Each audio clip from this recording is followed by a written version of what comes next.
તો અમદાવાદમાં નિકોલમાં પણ પાણી ભરાયા હોવાના અહેવાલ છે। નિકોલના મધુમાતી આવાસમાં પાણી ભરાયા છે। આ તસવીરો તમે જોઈ શકો છો, નિકોલથી આવી રહી છે। મોડી રાત્રે જે ધોધમાર વરસાદ પડ્યો તેના પગલે અહીંયા ઠેર ઠેર પાણી ભરાઈ ગયા છે। નિકોલ વિસ્તારમાં આમ તો વરસાદ પડે અને પાણી ભરાય એ હવે સામાન્ય બની ગયું છે। એ થોડા દિવસો પહેલા અહીંયા એવો નજારો પણ જોવા મળ્યો હતો જેમાં વરસાદ નહોતો અને પાણી ભરાયા હતા અને ગટરના પાણી અહીંયા ચારે તરફ હતા અને હવે તો વરસાદની સ્થિતિ છે। હવે અમદાવાદના અખબારનગરની તસવીર પણ જોઈ લો। અંડરપાસ તો બંધ જ છે। મોડી રાત્રે ધોધમાર વરસાદથી અહીંયા એવા પાણી ભરાઈ ગયા કે અંડરપાસ બંધ કરવાની ફરજ પડી। અંડરપાસમાં પાણી ભરાઈ ગયા। હવે અંડરપાસ બંધ કરતા વાહન ચાલકોને મુશ્કેલી। ઘણા લોકો સવારે નોકરિયાત વર્ગ છે એ જતા હશે આ રસ્તેથી, હવે તેમણે અલગ રસ્તેથી જવું પડશે કારણ કે અંડરપાસ તો બંધ થઈ ગયો છે। ઘણી જગ્યાએ આ પ્રકારની સ્થિતિ છે। ઘણી જગ્યાએ પાણી ભરાયેલા હોવાના કારણે પણ વાહન ચાલકો અટવાયા છે। તો એ 24 કલાકમાં અમદાવાદમાં સરેરાશ 3 ઇંચ વરસાદ નોંધાયો છે। પૂર્વ વિસ્તારમાં 24 કલાકમાં ધોધમાર વરસાદ, ઓઢવમાં 4 ઇંચ, વિરાટનગરમાં 4 ઇંચ, નિકોલ અને રામોલમાં પણ 4 ઇંચ વરસાદ થયો છે। કઠવાડામાં 3.5 ઇંચ વરસાદ પડ્યો છે। ધોધમાર વરસાદ પડતા અનેક વિસ્તારમાં પાણી ભરાઈ ગયા। રસ્તા પર પાણી ભરાતા વાહન ચાલકોને ખૂબ જ હાલાકી પડી અને આ પાણી ઓસરી પણ નથી રહ્યા। હવે યાત્રાધામ અંબાજીથી તસવીર આવી રહી છે તે આપને બતાવીએ। અંબાજી પંથકમાં મોડી રાત્રે ધોધમાર વરસાદ પડ્યો। અનેક વિસ્તારોમાં ગાજવીજ સાથે વરસાદ। ધોધમાર વરસાદથી રસ્તા પર નદીઓ વહેતી થઈ ગઈ। પહેલા વરસાદથી ખેડૂતોમાં ખુશીનો માહોલ જોવા મળ્યો છે।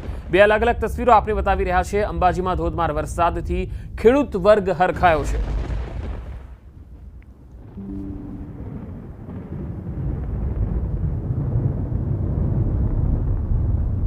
હવે સુરતથી તસવીર આવી રહી છે। સુરત જિલ્લામાં સવારથી જ વરસાદી માહોલ જામ્યો। દક્ષિણ ગુજરાતના અનેક વિસ્તારોમાં વરસાદી માહોલ છે। સુરતના મહુવા, બારડોલી, ઓલપાડ, માંગરોળમાં વરસાદ પડ્યો। ઉમરપાડા, માંડવી અને કામરેજમાં પણ ધોધમાર વરસાદ પડ્યો। ભારે વરસાદથી મહુવાની અંબિકા નદી બે કાંઠે વહેતી થઈ છે। રોડ રસ્તા પણ પાણીમાં ગરકાવ થઈ ગયા છે।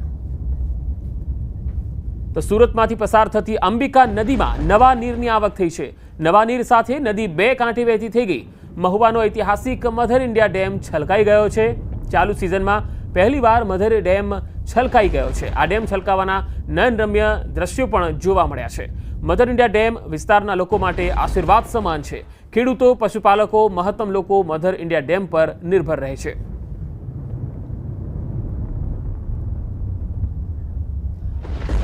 સુરત બાદ હવે વાત ડાંગ જિલ્લાની। ડાંગ જિલ્લામાં પણ વરસાદી માહોલ જામ્યો છે। ડાંગની 3 મુખ્ય નદીઓ છે, પૂર્ણા, અંબિકા, ગીરા, ખાપરી। આ નદીના જળસ્તરમાં વધારો થયો છે। વરસાદને લઈને ડાંગની પ્રકૃતિ પણ ખીલી ઉઠી છે અને તમે તસવીરોમાં જોઈ શકો છો ગીરા ધોધનો નજારો પણ જબરજસ્ત જોવા મળી રહ્યો છે અને અહીંયા જે પ્રવાસીઓ ડાંગમાં આવી રહ્યા છે તેઓ પણ ગીરા ધોધના નજારાને જોઈને આનંદિત થઈ રહ્યા છે। વરસાદને લઈને ડાંગની પ્રકૃતિ ખીલી ઉઠી છે। નદીઓના જળસ્તર વધ્યા છે। પૂર્ણા, અંબિકા અને ખાપરી નદીના જળસ્તરમાં વધારો જોવા મળ્યો છે।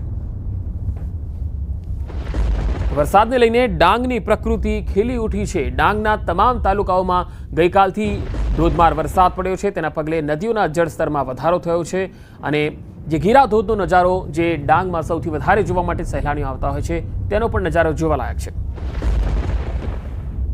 હવે વાત અમરેલીની। અમરેલીમાં રાજુલાના વૃદ્ધ ખેડૂત ગાયબ થઈ ગયા। ધાતરવડી ડેમના દરવાજાની નજીક ગુમ થયા છે। હાલ ધાતરવડી ડેમનો પ્રવાહ ચાલુ છે। તંત્રએ કાંઠા વિસ્તારોમાં તપાસ શરૂ કરી છે।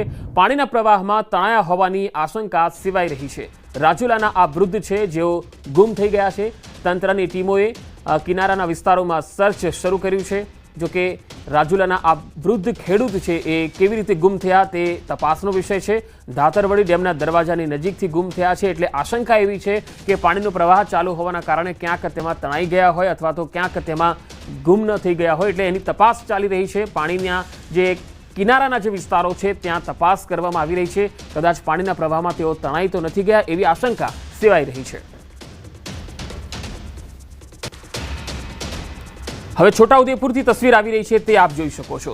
છોટાઉદેપુરના તેજગઢમાં ધોધમાર વરસાદ પડ્યો। ડુમાલી, પુનિયાવાટ સહિતના ગામડાઓમાં વરસાદ। ધોધમાર વરસાદને કારણે રસ્તાઓ પર પાણી ભરાઈ ગયા। છોટાઉદેપુરના મુખ્ય માર્ગો પર પાણી ભરાતા વાહન ચાલકો પણ અટવાયા હતા। દક્ષિણના લગભગ તમામ જિલ્લાઓમાં વરસાદના અહેવાલ આવી રહ્યા છે। છોટાઉદેપુરના પણ અનેક વિસ્તારોમાં વરસાદ પડ્યો જેના પગલે વાતાવરણમાં ઠંડક ફેલાઈ ગઈ। ગ્રામીણ વિસ્તારોમાં સૌથી વધારે વરસાદ, જેમાં તેજગઢમાં ધોધમાર વરસાદથી મુખ્ય માર્ગો પર પાણી ભરાઈ ગયા। તો છોટાઉદેપુરમાં વરસાદને કારણે રસ્તાઓ પર પાણી ભરાઈ ગયા હતા। તસવીરો આવી રહી છે મુખ્ય માર્ગોથી। દુમાલી, પુનિયાવાટ આ જે વિસ્તારો છે ત્યાં ધોધમાર વરસાદ પડ્યો હતો, જેના પગલે રસ્તાઓ પર પાણી ભરાઈ જતા જળમગ્ન થયા।